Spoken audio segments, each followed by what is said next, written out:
আমাদের সাথে উপস্থিত রয়েছেন সহকর্মী সতীর্থ কর্মকার। সতীর্থ, এই সমঝোতা স্মারক নিয়ে পুরো বিশ্বেরই কিন্তু চোখ ছিল এবং তারা কিন্তু প্রতিনিয়ত এইটির আপডেট আমাদের কাছে আমাদের মাধ্যমে পেয়েছেন এবং জানারও চেষ্টা করেছেন। তবে যুদ্ধের এমন একটি পরিস্থিতিতে সমঝোতা স্মারকটি যে সই হলো, কতটুকু টেকসই হতে পারে বলে আপনি আসলে মনে করছেন? স্বর্ণা, দেখেন, প্রথমত যুক্তরাষ্ট্রের সাথে ইরানের যে পূর্ববর্তী অভিজ্ঞতা সেটা খুব একটা সুখকর না। অনেকবারই এরকম হয়েছে যে এরকম চুক্তির কথা বলে পরে দেখা গেছে ইসরায়েল বা আমেরিকা একসাথে হোক আলাদা হোক তারা হামলা করেছে। সুতরাং যতক্ষণ পর্যন্ত শান্তি চুক্তি ফাইনালাইজ না হয় ততক্ষণ পর্যন্ত আশঙ্কা তো থাকেই। তবে এই মুহূর্তে যে পরিস্থিতিটি, যে সমঝোতা স্মারক, যে মেমোরেন্ডাম অফ আন্ডারস্ট্যান্ডিংয়ে যে দুই দেশ স্বাক্ষর করেছে, তারপরে হিসেবটি হচ্ছে যে আগামী 60 দিন পর্যন্ত তারা স্থায়ী যুদ্ধবিরতির জন্য একটি আলোচনা চালিয়ে যাবে। এক্ষেত্রে একটি বিষয় মাথায় রাখার মতো যে দুই দেশেরই এই মুহূর্তে একটি সমঝোতার জায়গায় আসা দরকার ছিল। আমেরিকার তরফ থেকে যেটি ছিল যে হরমুজ বন্ধ থাকার কারণে তার মিত্র দেশ তেল কোম্পানি থেকে শুরু করে বিভিন্ন অংশীজনরা ট্রাম্প প্রশাসনের উপর চাপ দিচ্ছিলেন। সুতরাং যে কোনো মূল্যে ট্রাম্পকে হরমুজ সচল করতে হতো, এটি ছিল ট্রাম্পের দায়বদ্ধতা। অন্যদিকে ইরানেরও এক ধরনের দায়বদ্ধতা ছিল যে হরমুজ সচল না হলেও ইরানের বন্দরগুলো কিন্তু অবরোধ করে রেখেছিল মার্কিন সেনারা। সেক্ষেত্রে ইরানের যে তেল আমদানি রপ্তানির ব্যাপারগুলো সেগুলো যেমন আটকে ছিল, তেমন ব্যবসায়িক দৃষ্টিকোণ থেকে দেখলেও তারা এক ধরনের ক্ষতির মুখে ছিল। সুতরাং এই যে হরমুজ এবং বন্দর সচলের প্রশ্নে দুটি দেশই খুব সম্ভবত এই 60 দিন তাদের যে আপাত দৃষ্টিতে যে প্রতিশ্রুতিগুলো তারা একজন আরেকজনকে দিয়েছে সেটি হয়তো লঙ্ঘন করবে না। তবে আপনি যদি দেখেন যে এই মেমোরেন্ডাম অফ আন্ডারস্ট্যান্ডিংয়ে যে 14টি পয়েন্টের কথা বলা হয়েছে, সেগুলোর বেশ কয়েকটি পয়েন্টে আসলে কোনো দেশই এখনো নিষ্পত্তির জায়গায় যায়নি। যেমন লেবানন ইস্যুর এখনো কোনো সলভ হয়নি। আমরা একটু আগে এক প্রতিবেদনে দেখছিলাম যে ইসরায়েল হামলা করে যাচ্ছে। সুতরাং এটি যেমন নিষ্পত্তি হয়নি, তেমন এই যে ইরানকে যে ক্ষতিপূরণ হিসেবে $300 বিলিয়ন দেওয়ার কথা সেটি নিয়ে ধোঁয়াশা আছে, ইরানের জব্দকৃত সম্পদ নিয়ে ধোঁয়াশা আছে। এবং সেখানে ট্রাম্প প্রশাসনের পক্ষ থেকেও কিন্তু আমরা বারংবারই ট্রাম্পের মাঝে কিন্তু আমরা মিশ্র প্রতিক্রিয়া দেখেছি এই $300 বিলিয়ন। আপনি যেটি বললেন সেটি সঠিক, কারণ ট্রাম্প যেদিন এই চুক্তিটি মেমোরান্ডামটি সাইন হয় তার আগের দিন রাতে ট্রাম্প উচ্ছ্বাসে বলেছিলেন যে এই ধরনের টাকা পয়সা দেওয়ার মানে অর্থ দেওয়ার কোনো কথা নেই।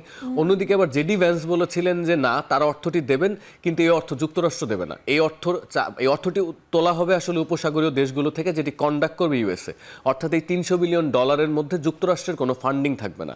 তবে আরও একটি জটিলতা আছে এই প্রশ্নের মধ্যে যে এই $300 বিলিয়ন কি শুধু যুদ্ধের ক্ষয়ক্ষতি কিনা, নাকি এর সাথে ইরানের জব্দকৃত সম্পদের অ্যামাউন্টটিও যোগ করা হয়েছে সেটি পরিষ্কার নেই। কারণে স্বর্ণা, কারণ ইরানের কি পরিমাণ সম্পদ আসলে পশ্চিমারা জব্দ করেছে তার কোনো পুঙ্খানুপুঙ্খ হিসাব আমাদের কাছে নেই। অবশ্যই। তবে খোলা চোখে যখন আমরা দেখছি এই সমঝোতা স্মারককে, কে জয়ী হলেন, কার পাল্লা আসলে ভারী হলো বলে মনে করছেন?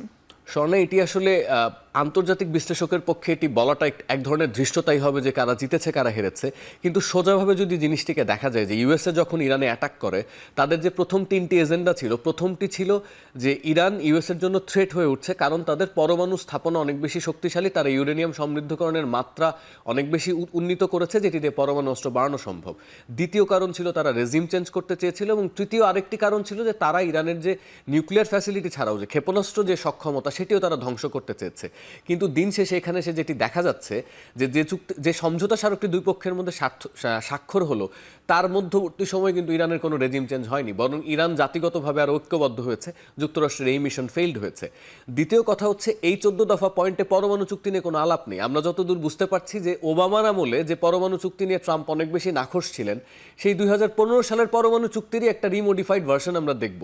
তার মানে আপনি পরমাণু চুক্তি নিয়েও আসলে ইরানকে কেমন চাপে ফেলতে পারবেন। বারংবারই কিন্তু ট্রাম্পের পক্ষ থেকে বলা হচ্ছিল কথা, মানে অর্থাৎ যুক্তরাষ্ট্র যে পরমাণু সক্ষমতা সম্পন্ন ইরানকে ধ্বংস করবে সেটিও তারা করেননি, এবং পরমাণু ইস্যুতে এখনো কোনো সমঝোতায় কোনো দেশই পৌঁছায়নি, এবং শেষ পর্যন্ত ক্ষেপণাস্ত্র কর্মসূচি নিয়েও আসলে এখানে কিছু নেই।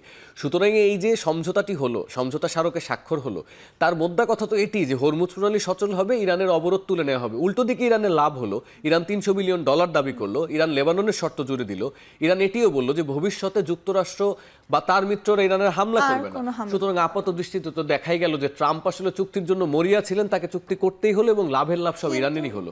যুক্তরাষ্ট্রের এখানে দৃশ্যমান কোনো লাভ হওয়া বা এই যে একটা 42 দিনের টানা যুদ্ধ করে যাওয়া, যে হামলা করা, ক্ষয়ক্ষতির বিচারে আসলে যুক্তরাষ্ট্র তেমন কোনো ড্যামেজ করতে পারেনি। তবে লেবাননের প্রসঙ্গে আসলে আসতে চাই, বেনিয়ামিন নেতানিয়াহুকে বারংবারই কিন্তু ট্রাম্প প্রশাসনের পক্ষ থেকে সতর্ক করা হচ্ছে তারা যেন লেবাননে আর হামলা না করে। তবে তার পক্ষ থেকে থেকেও কিন্তু আমরা শুনছি যে ইসরায়েল এই হামলা অব্যাহত রাখবে, এমন একটা বার্তাও কিন্তু দেওয়া হচ্ছে। এতে কি সমঝোতা স্মারক এই 60 দিনের চুক্তি থেকে কি বেরিয়ে আসতে পারে কিনা ইরান? এটি আসলে একটু কমপ্লিকেটেড আলোচনা, কারণ ইরান যে ইস্যুতে এই মুহূর্তে ঝামেলাটি করছে, যে লেবানন সীমান্তে যে হামলার ব্যাপারটি, আমার ধারণা ইসরায়েল তো ইতিমধ্যে লেবাননের 20% জায়গায় আসলে বাফার জোন বসিয়েছে। ওই জায়গাটি নিষ্পত্তি আপাতত হচ্ছে না। ওখান থেকে ইসরায়েল তার সেনা প্রত্যাহার করবে কিনা, হিজবুল্লাহর সাথে পাল্টাপাল্টি হামলা চলবে কিনা, এটি আসলে এখনো দ্বিধার একটি জায়গা। কারণ গতকালকে হিজবুল্লাহ বিজয় ঘোষণা করেছে, এক ধরনের উল্লাস করেছে তারা এই মেমোরেন্ডামটি সাইন হওয়ার পরে। তারা ধরে নিচ্ছে এই চুক্তিতে লেবাননকে ইনক্লুড করা মানে তাদের জয় হয়েছে। এবার আপনি বলছেন যে এই জায়গায় ইরান কি আসলে লেবানন ইস্যুতে নমনীয় হবে কিনা, সেটি পরিস্থিতির উপর ডিপেন্ড করছে। কোন জায়গায় ইরান যদি দেখতে পায় যে তার যে মূল স্বার্থগুলো সেগুলো রক্ষা হচ্ছে, তাহলে হয়তো তারা এই যুদ্ধে ইসরায়েলের সাথে আর তাদের দ্বন্দ্বটি দীর্ঘায়িত করবে না। লেবানন ফ্রন্টে হিজবুল্লাহ এবং ইসরায়েলের মধ্যে এক ধরনের অস্তিত্ব জানান দেওয়ার পাল্টাপাল্টি হামলা চলতে পারে, যে হামলাটি আসলে ওই ধরনের ম্যাস ক্যাজুয়ালিটি তৈরি করবে না। আপনি জানেন যে দক্ষিণ লেবাননের বেশিরভাগ এলাকা থেকে স্থানীয়দের সরিয়ে নেওয়া হয়েছে, ওটি আসলে এখন আবাসিক এলাকা নয়। সুতরাং ইরান শেষ পর্যন্ত ছাড় দেবে কিনা সেটি আসলে আরো অনেক কিছুর উপর নির্ভর করে। কিন্তু এই মুহূর্তে আসলে লেবাননে অব্যাহত হামলার ব্যাপারে ইরান যে খুব বেশি প্রতিক্রিয়া জানাচ্ছে এমন না। আবার ট্রাম্পও কিন্তু আসলে ইরানের পক্ষ নিয়েও নেতানিয়াহুকে G7 গিয়ে অনেক ধরনের সমালোচনা করেছেন। তবে স্বর্ণা, আমি একটি জিনিস আসলে এখানে বলতে চাই, যে এই যে ইসরায়েলের সাথে এক ধরনের মত পার্থক্য আমেরিকার, কোন একটি যুদ্ধ নিয়ে হোক, কোন একটা বিষয় নিয়ে হোক, দুই দেশের প্রেসিডেন্টের মধ্যে, এটি আসলে পুরনো না, এটি ওদের ঐতিহ্যগতভাবেই আছে।